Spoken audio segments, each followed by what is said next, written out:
साबुन और शैम्पू से बचो। नहाना किससे है? मैं अक्सर कहता हूँ दूध से नहाओ। पूरी दुनिया में सबसे बेस्ट स्किन क्लिनजर मिल्क है। लामा इकबाल का एक शेर है ना, दूधो नहाओ फूदो फलो। दूध के साथ पहले माएँ दादियाँ नानियाँ किससे नहाती थी?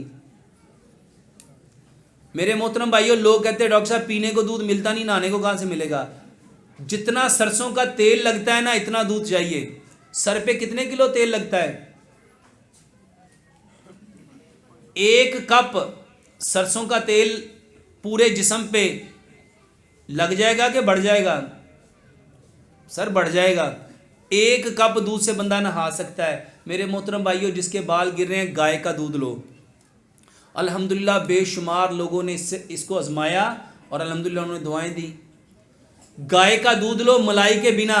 भैंस का दूध लोगे उसमें फैट ज़्यादा होती है, उसकी वजह से स्मेल आएगी, सर से स्मेल नहीं जाएगी। गाय का दूध लो मलाई के बिना, उससे अपने सर को धो, ये बेहतरीन इलाज है। लंबा सजदा करो, ये बेहतरीन इलाज है।